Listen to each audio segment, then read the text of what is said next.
En este módulo vamos a ver los detalles de tanques y el cálculo de las bajadas y capacidades de los tanques. Bueno, si vemos acá tenemos el detalle del tanque de bombeo que habíamos adoptado, que era un tanque de 750 litros. Se observan, lo pueden ver acá. Esto tiene las mismas condiciones, se describen las mismas características que en los planos, pero se especifica mayor detalle en los esquemas. Entonces, acá estamos viendo la alimentación al tanque de bombeo, que tiene una válvula flotante, que en el caso de que el tanque tuviera poca agua, está abierta, pero a medida que el agua va subiendo de nivel, esta válvula flotante también lo hace hasta que finalmente en el nivel establecido como límite, esta válvula cierra la entrada de agua, impidiendo que el tanque desborde. Además de esta válvula flotante, en el tanque de bombeo tiene que existir el flotante eléctrico, que acá se denomina interruptor eléctrico también, que es un elemento que nos permite coordinar la acción con el tanque de reserva. De tal manera que este interruptor eléctrico, estoy tratando de hacerlo acá. Este interruptor eléctrico, cuando el tanque está lleno, entra en contacto eléctrico con el tanque de reserva. A su vez, el tanque de reserva, si está lleno, tiene cerrado acá estamos. Está en contacto con este interruptor eléctrico. Entonces, cuando el de abajo está lleno y el de arriba está lleno, las bombas no se prenden, porque un contacto está abierto, no hace el puente como para que las bombas funcionen, el puente eléctrico. Pero cuando el tanque de reserva comienza a vaciarse, este interruptor eléctrico baja, porque es como un flotante eléctrico, acompaña el desnivel que tiene el agua, y entonces cierra el contacto eléctrico. Cuando cerró el contacto eléctrico, hace el llamado al tanque de bombeo en planta baja. Como este estaba lleno y tenía cerrado el contacto eléctrico, con ambos contactos eléctricos cerrados, o sea, haciendo contacto, el motor se prende. Ahora, cuando el tanque de arriba, el de reserva, se llenó, este flotante eléctrico abre la conexión eléctrica y las bombas se paran.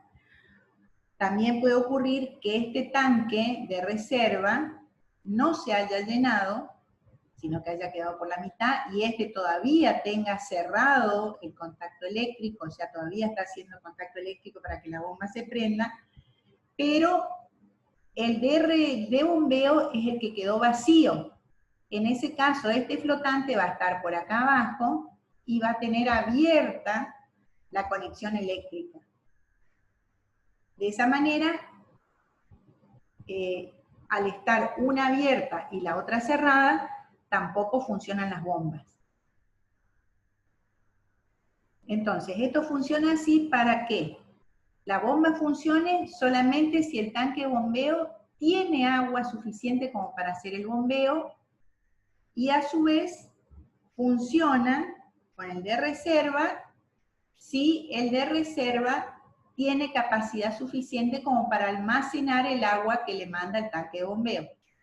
en el momento en que esto se llena, para que no rebalse, este interruptor eléctrico tiene que abrir el circuito eléctrico y de esa manera apagar las bombas. ¿Se entiende? Bueno, sé que no me pueden contestar, así que, bueno, dejo de preguntar si se entiende. Bueno, sigamos con esto entonces. Hay que identificar el caño de ventilación del tanque de bombeo. Esto no es un ruptor de vacío, es un CV, un caño de ventilación. Y tiene un diámetro diferente a los ruptores de vacío, porque tiene un diámetro de 0,025. Por supuesto, estas medidas del tanque son las medidas del tanque que ustedes elijan. Lo hacen por folleto, y en los folletos están las medidas del tanque, así que colocan las medidas del tanque que ustedes eligieron.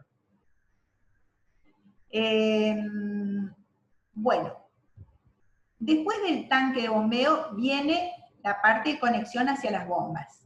Primero que nada, sacamos una válvula de limpieza. Esa válvula de limpieza tiene que existir sí o sí, es obligatoria, para poder efectuar la limpieza del tanque una vez por año o una vez cada tanto. Esa válvula de limpieza debe terminar 50 centímetros por encima del nivel de piso donde está ubicado el tanque de bombeo. ¿Por qué 50 centímetros? Porque lo establece el reglamento para evitar que posibles salpicaduras en el piso contaminen a la cañería del tanque de bombeo.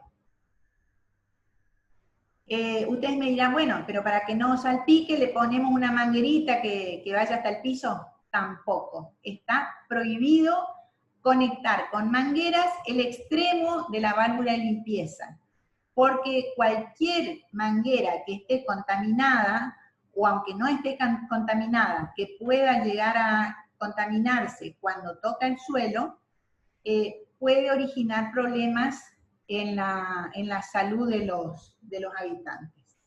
Por eso el reglamento prevé que la válvula de limpieza tiene que tener una caída libre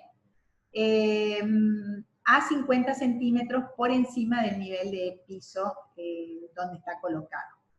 Esa válvula de limpieza es una válvula exclusa, ya no es una llave de paso de válvula suelta como la que pusimos en la cañería de conexión. Son válvulas exclusas o válvulas esféricas. A ver, ya les muestro porque creo que las tengo a mano. Acá está. Esta es una válvula exclusa que es como una especie de pantalla solidaria con el eje. Entonces, a medida que vamos desenroscando esta canilla, esta pantalla va subiendo. La característica de este tipo de válvula exclusa es que se puede dejar en determinado nivel y achicar el diámetro de paso del agua. O sea, cuando está totalmente abierta, está levantada, y el diámetro de las cañerías es el mismo el que entra que el que sale de esta válvula exclusa. Pero si la dejamos a mitad de camino, esto está obturando una parte del área de salida de la válvula exclusa. No es de válvula suelta y permite, al contrario que las de válvula suelta, permiten la dirección del agua, puede estar en ambos sentidos, de ida y de vuelta.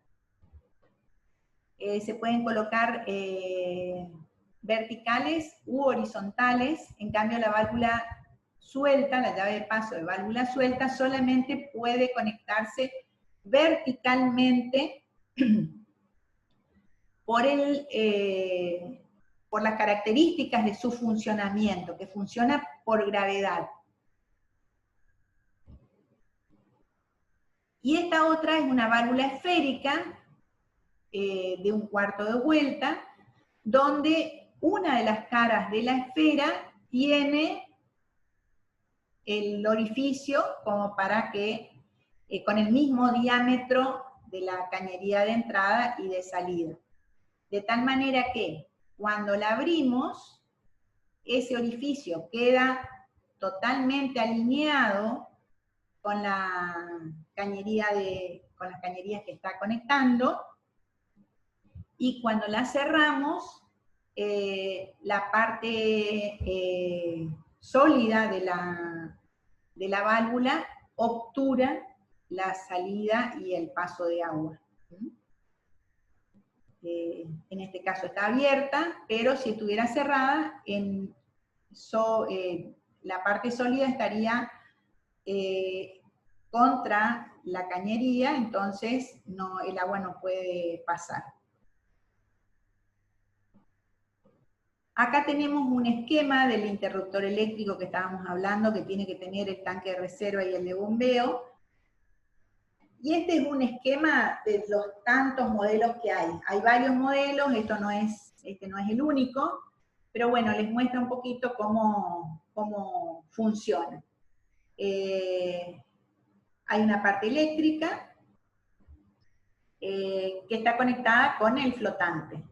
Y ese flotante lo que hace es subir y bajar a lo largo de un eje que está en el tanque, y cuando hace tope con los sensores que tiene en la parte superior y en la parte inferior, abre o cierra el circuito para combinarse con el tanque restante, digamos. Si esto está en el de bombeo, tiene que estar también el mismo en el de reserva, y bueno, funcionan los dos coordinadamente. Volvemos a los tanques. Les decía que a continuación de la válvula de limpieza se coloca la cañería que va hasta la bomba. Previamente tiene que haber una llave de paso para poder hacer el bypass en el caso de que una de las bombas no funcione. Y eso en el corte no se aprecia bien, pero sí se aprecia en planta, donde acá vemos que la cañería de salida del tanque de bombeo se bifurca en dos para ir a cada una de las bombas. Cada una de esas bifurcaciones tiene una llave de paso exclusa, y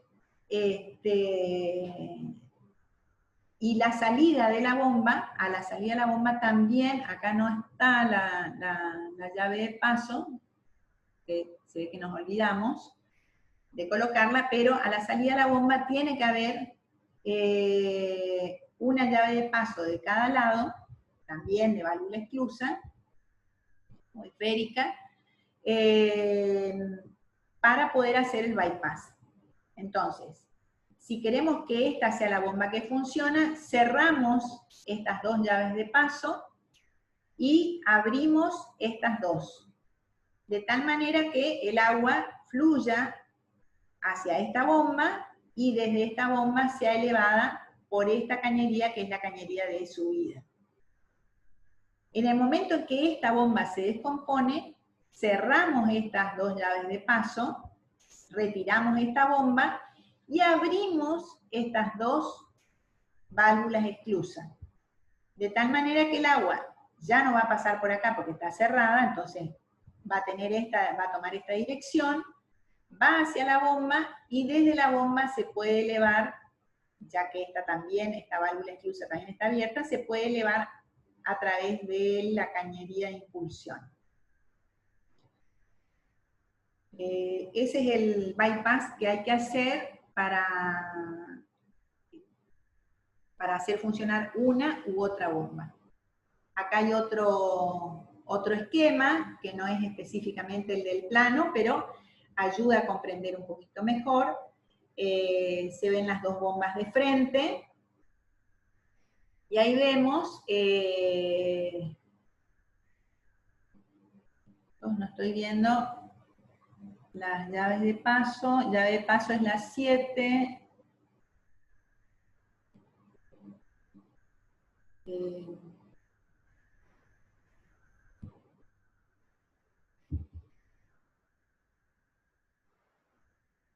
Bueno, no estoy viendo la llave de paso para el bypass.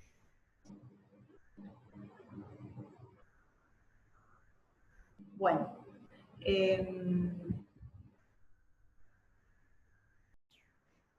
bueno, este esquema es un poco distinto al que nosotros tenemos, es otra forma de hacer la conexión, pero en esencia es el mismo principio. En este caso son dos bombas, cada una de las bombas tiene una junta elástica y una válvula de retención a la salida, y después de estos elementos recién se hace la unión para la cañería de impulsión.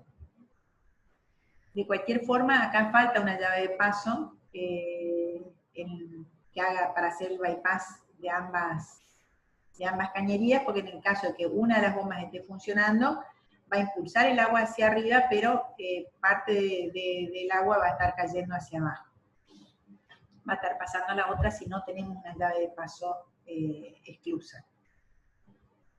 Así que bueno, este esquema les permite hacer es un buen detalle, pero faltaría la llave de paso después de la válvula de retención.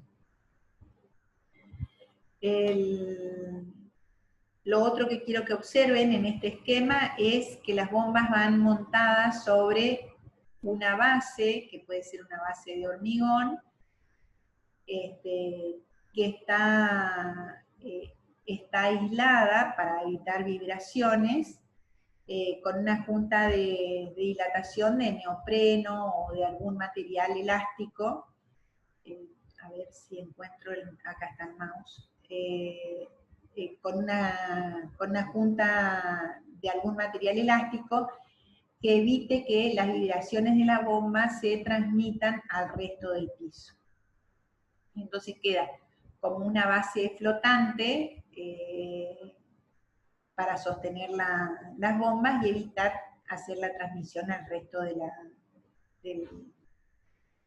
piso donde están apoyadas.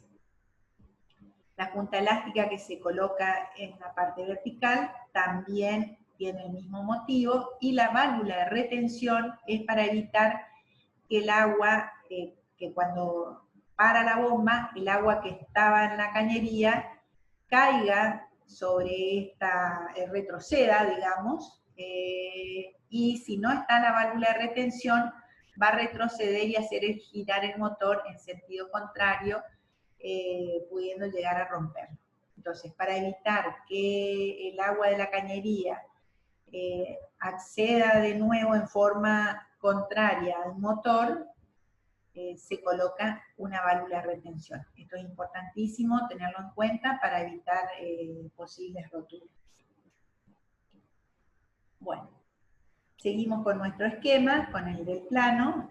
Nosotros acá colocamos las llaves de paso antes de la subida, y cuando hacemos la subida hasta el tanque de reserva, a esto se denomina caño de impulsión, en ese caño de impulsión colocamos la junta elástica para evitar vibraciones, la válvula de retención para evitar retrocesos del agua, y una canilla de servicio que se ocupa eventualmente para vaciar la cañería en el caso de que haya que hacer alguna reparación.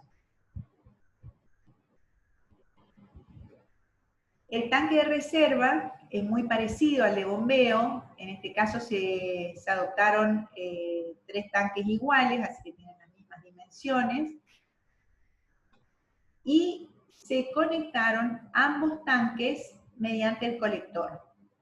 De esa manera, la alimentación desde el tanque de bombeo viene hasta el tanque de reserva, se introduce. Acá no hay válvula flotante porque tenemos solamente bombeo, no hay entrada de agua por alimentación directa.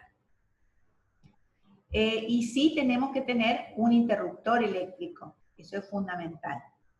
Esta llave de paso que está aquí dibujada no corresponde, porque si queremos cortar el flujo de agua, lo hacemos a través de las llaves de paso de la bomba.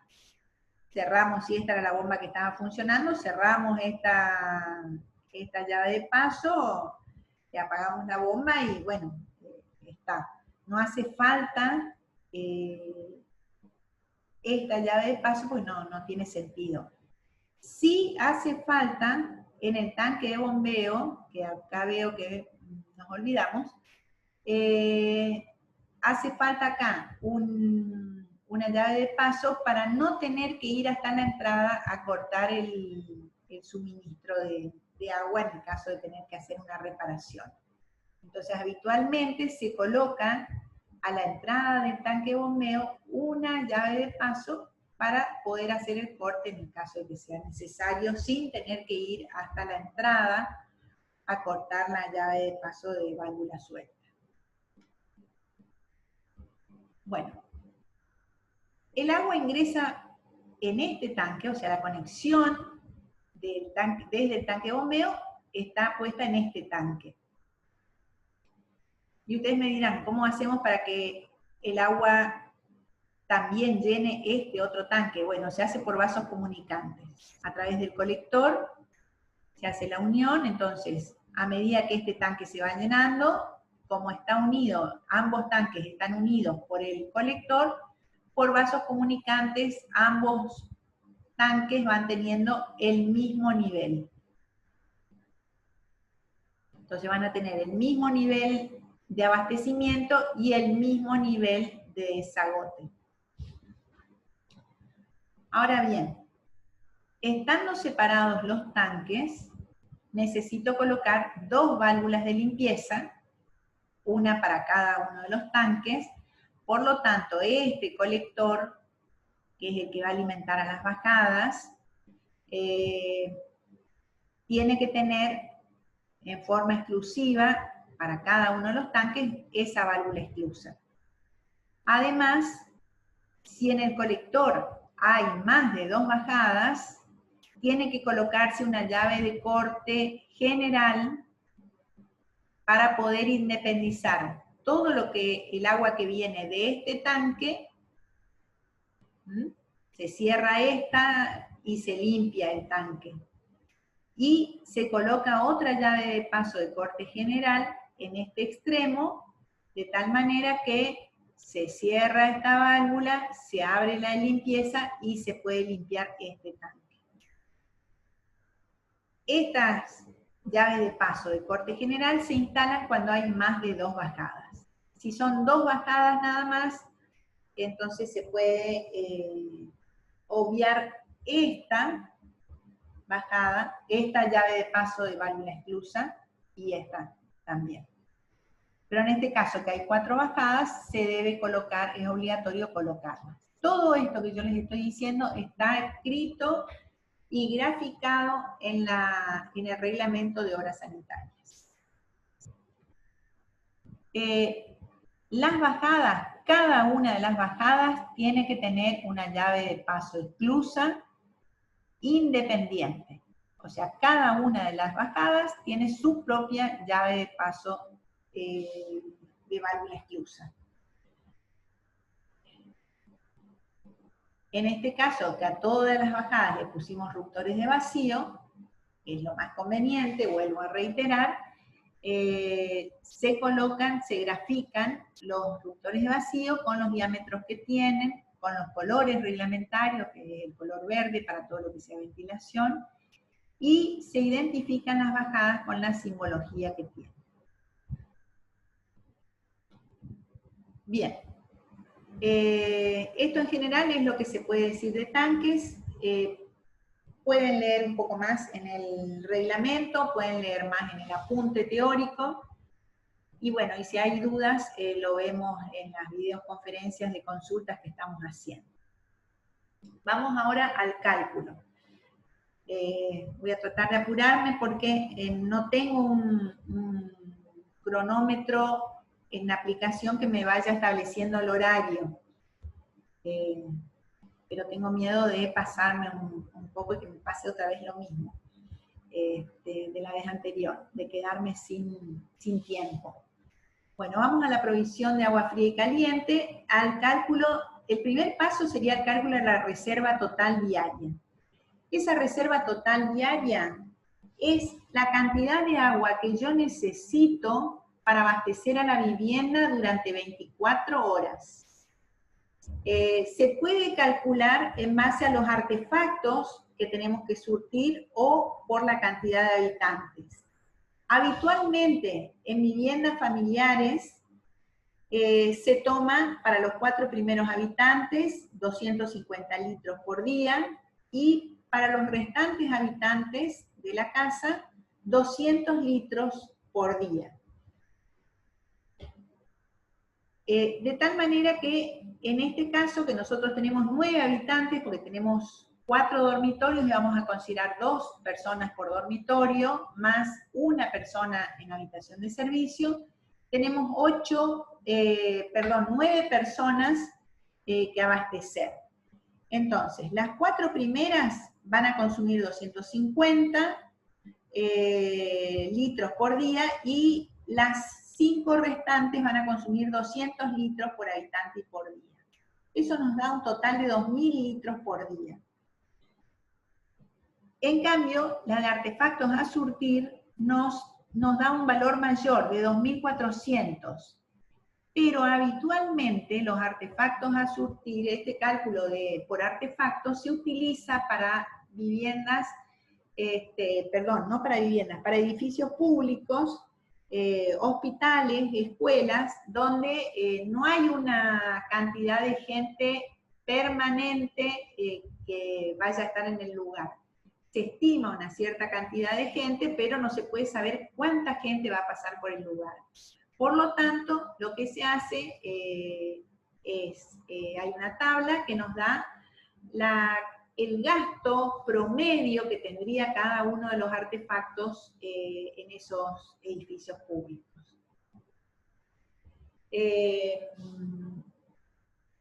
Lo que estipula el reglamento es que para una vivienda básica, que tenga un baño principal, un baño de servicio, una pileta de cocina, pileta de lavar y piletas lavacopas, considera que el tanque de reserva debería tener 850 litros.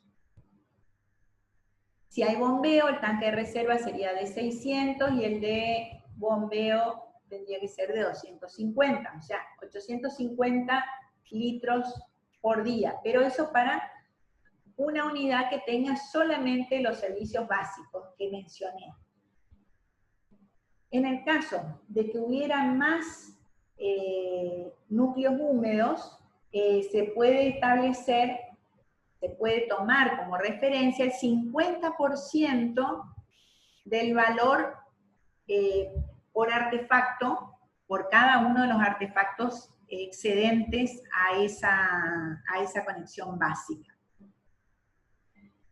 Como todo esto es bastante engorroso, lo que se hace es habitualmente para viviendas familiares calcular por cantidad de habitantes y para edificios públicos calcularlo con la tabla de consumo por artefactos.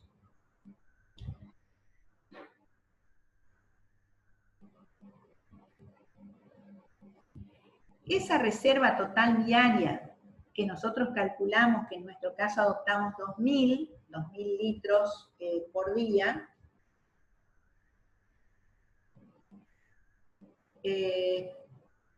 acá hay un errorcito donde, bueno, ya les digo, está acá.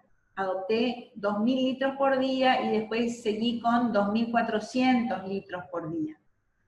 de cualquier forma no hay mucha diferencia entre los valores. Bueno, nosotros tenemos que verificar que los volúmenes, tanto del tanque de reserva como el de bombeo, verifiquen los volúmenes mínimos que establece el reglamento.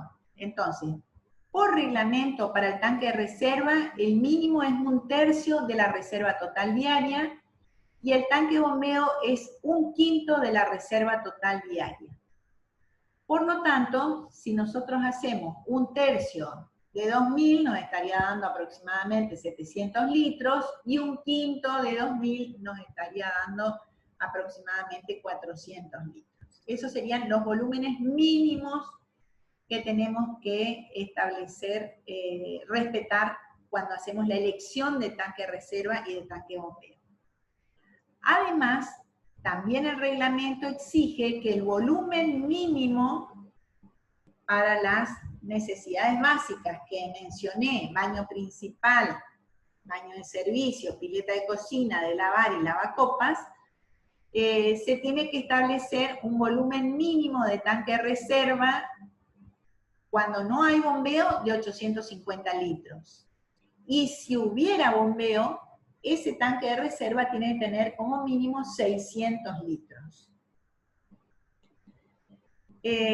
Lo usual, estos son los volúmenes mínimos que se tienen que cumplir, pero lo usual es que el tanque de bombeo tenga 1/3 de la reserva total diaria y el de reserva tenga los 2/3 restantes de reserva total diaria. Entonces, por lo tanto, hacemos el cálculo de 1/3 de 2.000 para el tanque de bombeo y 2/3 de 2.000 para el tanque de reserva. El cálculo nos da que adoptamos un tanque de 750 litros para bombeo y 2 tanques de 750 para reserva. Esto es una elección de ustedes. Ustedes eligen si quieren colocar un tanque más grande o 2 más chicos. Todo depende del criterio y los espacios que tengan, porque cada proyecto va a tener un espacio diferente para la colocación de tanque de bombeo y de tanque de reserva. Entonces, hasta ahí fuimos con la reserva total diaria, el cálculo de los volúmenes de tanque de reserva y tanque de bombeo, y ahora pasamos a determinar el diámetro de conexión, que es el que yo les dije que es la cañería que se conecta a la cañería de distribución pública. Ese diámetro de conexión se calcula mediante una tabla que está en el reglamento. Esta tabla, que está en el reglamento, trabaja con el gasto o caudal que necesitamos en litros por segundo para llenar el tanque de bombeo. Y trabaja también, eso por un lado, todos estos numeritos son los caudales o gastos, le llaman ellos, en litros por segundo. Y en esta columna de la izquierda tenemos la presión disponible en metros.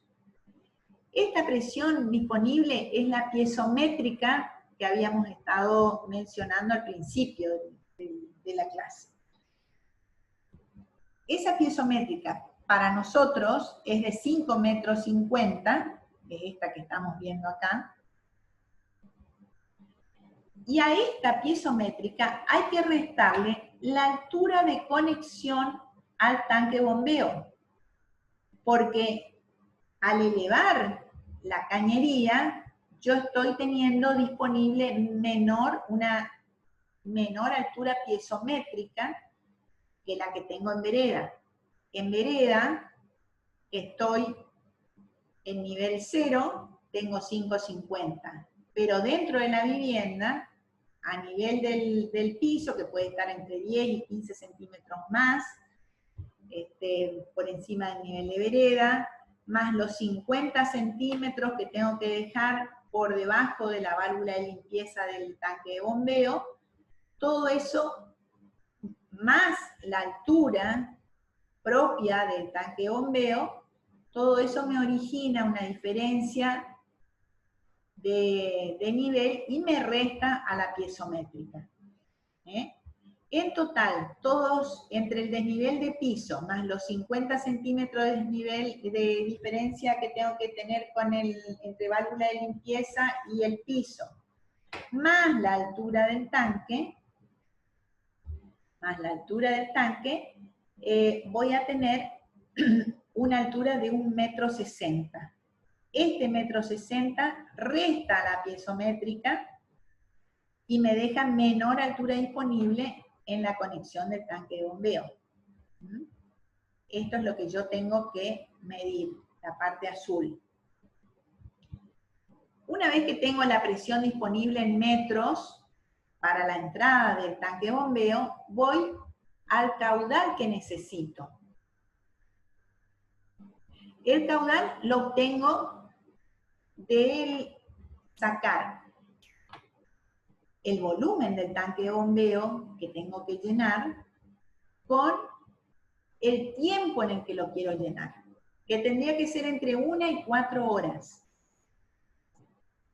Si tengo entre 1 y 4 horas y tomo 1 hora y quiero llenar en 1 hora este tanque de bombeo, puedo saber cuál es el caudal necesario con el que tengo que entrar a la tabla. Una vez que tengo el caudal, o sea, primero obtuve la presión disponible sobre la conexión al tanque de bombeo. Posteriormente obtuve el gasto o caudal y con estos dos datos, lo próximo que hago es obtener el diámetro de conexión que necesito. Entonces, esta es la parte teórica, vamos a la parte práctica, ya les explico esto. ¿Dónde tenemos? La presión disponible para nuestro proyecto era de 5,50 en vereda, menos el 1,60 m, que es a donde está, es la altura a la que está conectada al tanque de bombeo. Eso me da una presión disponible de 3,90 m.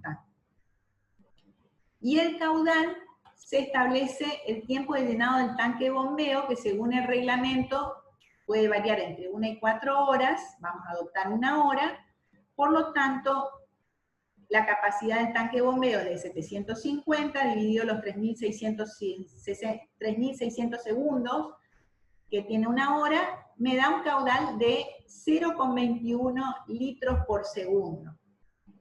Yendo a la tabla, como tenemos menor presión que la que existe acá, bueno, vamos a tomar la mínima que tiene la tabla, que es de 4 metros.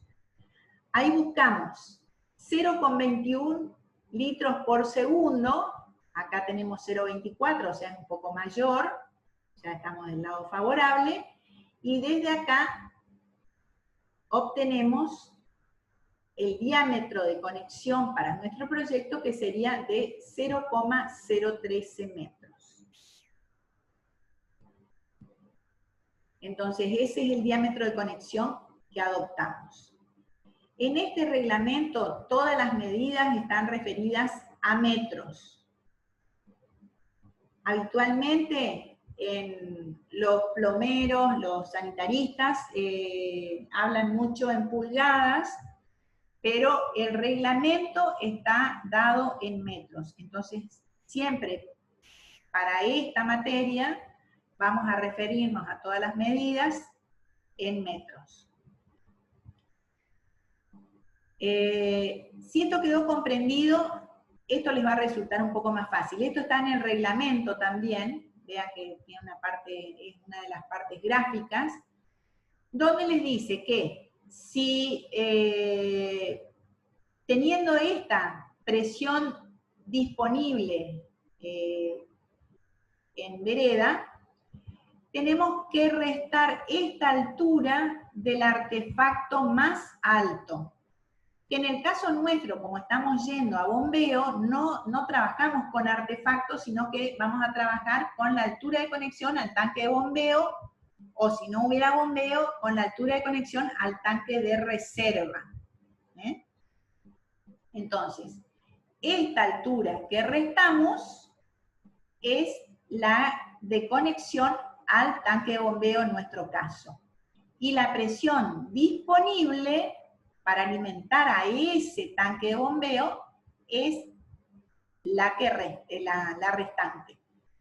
Es lo que nosotros hicimos recién. A la presión, a la piezométrica en vereda, le restamos la altura del tanque y obtuvimos esta presión disponible. Pero si nuestro tanque, en vez de estar en el nivel del patio, hubiera estado en un subsuelo, por ejemplo, en un sótano, como es el caso de los edificios en algunos casos, al nivel de la piezométrica que tenemos en vereda, a nivel 0, se le debe sumar la altura de conexión al tanque de bombeo o al artefacto más alto en el caso de que estuviéramos alimentando en forma directa a los artefactos. Para nuestro caso, que estamos usando tanque de bombeo, si nuestro tanque hubiera estado en subsuelo, a esta piezométrica de veredas le teníamos que sumar la altura de conexión al tanque de bombeo. Entonces, eso nos da una mayor presión disponible para alimentar ese artefacto.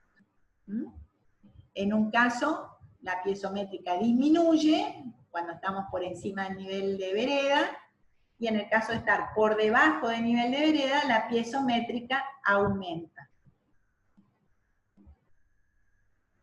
Vamos ahora, esto les explico después, vamos ahora a la determinación de diámetros y secciones de bajadas. Para calcular los diámetros y secciones de las bajadas, tenemos que utilizar la página 23 del Reglamento de Obras Sanitarias. Esa es esta tabla. Esta tabla tiene conjuntos de artefactos, por ejemplo, un baño principal o un baño de servicio, más la pileta de cocina, más la pileta de lavar, más pileta lavacopas, y relaciona esos grupos de artefactos con las secciones necesarias para poder después calcular el diámetro de la cañería. En esta parte, recuadrada con azul, tenemos los grupos de artefactos más comunes. Nosotros tenemos que tratar de asimilar los artefactos o grupos de artefactos que tenemos con los que están acá en la tabla lo más posible, digamos. O sea, tratar de acercarnos lo más posible a estos grupos. Una vez que obtenemos y dijimos, con una bajada vamos a alimentar un baño principal y una pileta de cocina, una pileta de lavar, una pileta de lavacopas, decimos, bueno, esta es la sección necesaria, que son 0,62 centímetros cuadrados. Esa misma bajada a lo mejor va a alimentar otro tramo más, otro grupo de artefactos más, como ser, por ejemplo, otro baño principal. Entonces, a esos 0,62 le vamos a sumar la sección necesaria para un baño principal, que es 0,53. De esa manera tendríamos 1,15 centímetros cuadrados de sección necesaria. ¿Hasta ahí vamos? Bueno, volvemos a la anterior y vemos. La bajada 1 y 2, que eran las nuestras para alimentar con agua fría, la 1 alimentaba 2 baños principales y un baño de servicio en planta alta. La bajada 2, un baño principal más un baño de servicio, más pileta de cocina, pileta de lavar, y también pileta de lavacopas, que sería el equivalente al lavarropas. Es un artefacto más, que que se puede, que es equivalente al lavarropas o al lavavajillas. Eso en planta baja. Entonces, observen, 2 baños principales más un baño de servicio. Tengo un baño principal y un baño de servicio, eran 0,62 centímetros cuadrados de sección necesaria. Acá tenemos 0,62 centímetros cuadrados de sección necesaria. Me falta que un baño principal más. Entonces tengo un baño principal es 0,53, por lo tanto, le sumo 0,53 y me dio 1,15 centímetros cuadrados. O sea, yo con una bajada estoy alimentando todos estos grupos de artefactos que en definitiva, según el cuadro, me requieren una sección necesaria de 1,15 centímetros cuadrados. La bajada 2 alimenta un departamento completo, que sería un baño principal, uno de servicio, que sería el toilet, la pileta de cocina, la pileta de lavar y pileta lavacopas, que tiene 0,71 centímetros cuadrados de sección necesaria. 0,71 centímetros cuadrados. Con estos dos valores, de la bajada 1 y de la bajada 2, vamos hasta esta otra tabla, la que está recuadrada en azul,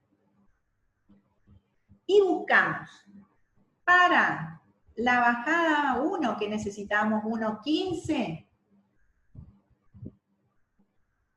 tenemos que las secciones límites de las bajadas, tenemos hasta 1 metro, hasta 1,80 centímetros cuadrados, puedo abastecer con un diámetro de 0,013. Entonces adopto, para esa bajada de 1,15, adopto un diámetro de 0,013. La sección real, según esta tabla, sería 1,27 centímetros cuadrados. La bajada 2, que necesitaba 0,71 centímetros cuadrados, también cae dentro del diámetro de 0,013. ¿Por qué no utilizo el de 0,09? Porque ya este caño no se fabrica. O sea, en este caso de 0,71 centímetros cuadrados podría haber abastecido con un diámetro de 0,09, pero no se fabrica, así que esta fila hay que eliminarla.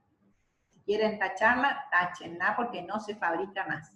Arrancamos a partir de 0,013. Por lo tanto, para 0,71 centímetros cuadrados también necesito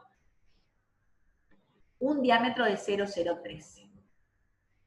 Ahora bien, para hacer el cálculo de las bajadas a termotanques, recuerden que la bajada 3 y la 4 eran a termotanques, tengo que ver a quién abastece ese termotanque.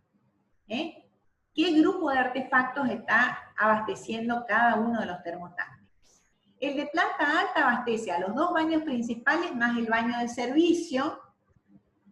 Entonces vamos a la tabla que ya habíamos visto, pero en este caso, como la distribución que se va a hacer es de agua caliente, yo tengo que buscar con la parte derecha de la tabla. Entonces busco los grupos de artefactos que van a ser abastecidos por ese termotanque, y tenía 2 baños principales más uno de servicio. 2 baños principales más uno de servicio. La bajada 3.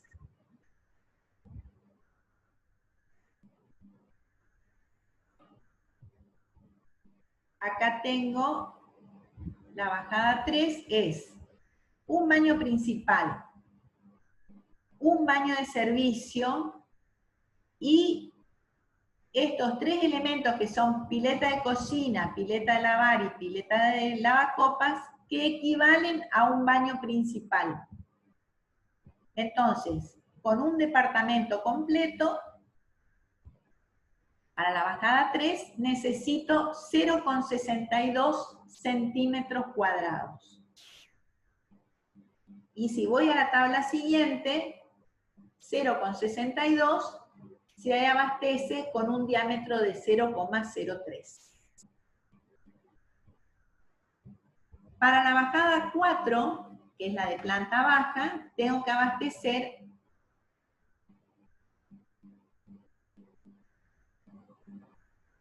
acá tengo un problema.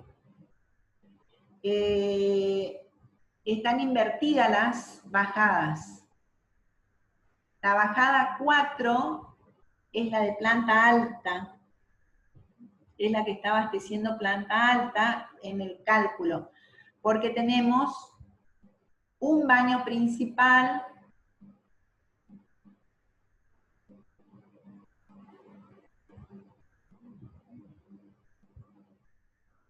más pileta de cocina, pileta de lavar y pileta lavacopa, que es 0,53. Y necesito un baño más de servicio, que es el de 0,44.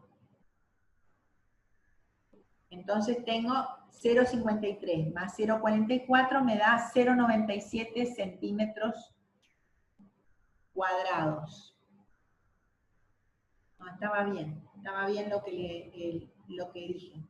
Me rectifico. Bajada 3 está bien y bajada 4 está bien.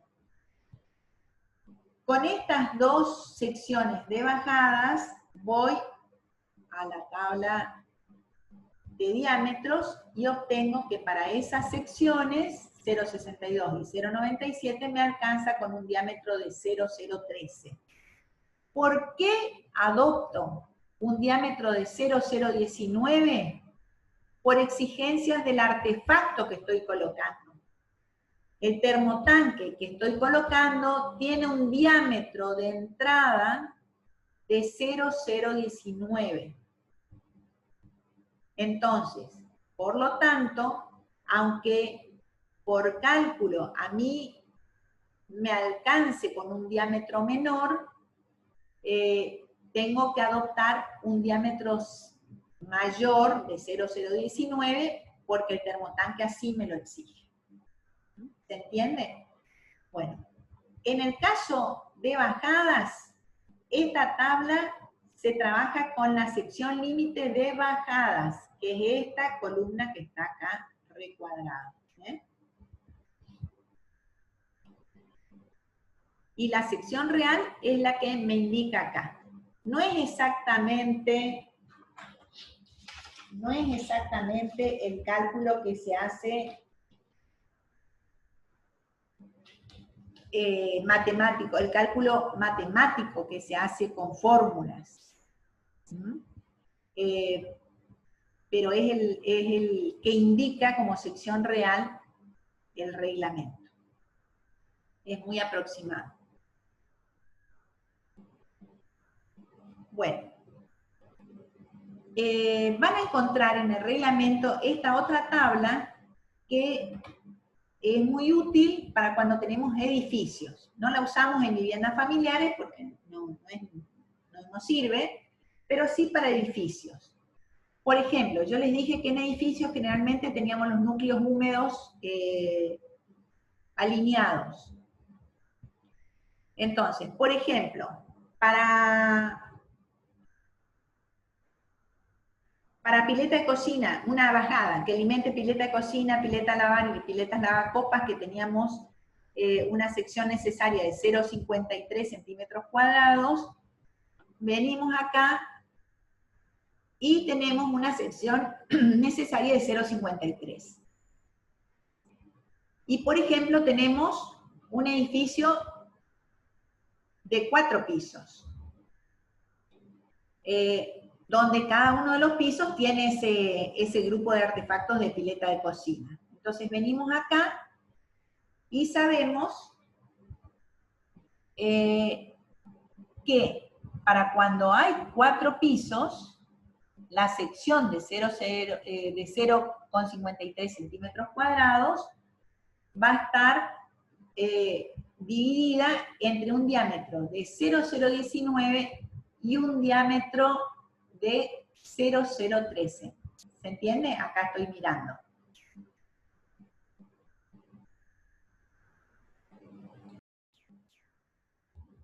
O sea que cuando salgo, cuando empiezo con la bajada arriba en el colector, voy a tener un diámetro de 0,019 hasta el cuarto piso. Voy a tener un diámetro de 0,019. Pero ya en el tercer piso puedo reducir esa cañería a un diámetro de 0,013 y continuar así para el piso segundo y para el piso primero. De esta manera se trabaja con esta tabla. O sea, es una tabla para ayudar a no hacer tantos cálculos en el caso de tener edificios.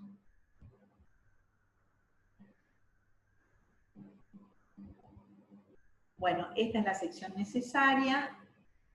Esta sección necesaria está dada acá en esta zona. Por ejemplo, si tuviéramos 0,71, entramos con la sección necesaria, bajamos y vemos que tenemos este diámetro. Ahora, si tuviéramos 10 pisos para un departamento completo, que era el de 0,71 centímetros cuadrados, en el piso 10 y en el piso 9 voy a tener un diámetro de 0,032. En el piso 8 hasta el piso 6, 8 al 6, voy a tener 0,025. Del piso 5 al 3 voy a tener 0,019 y del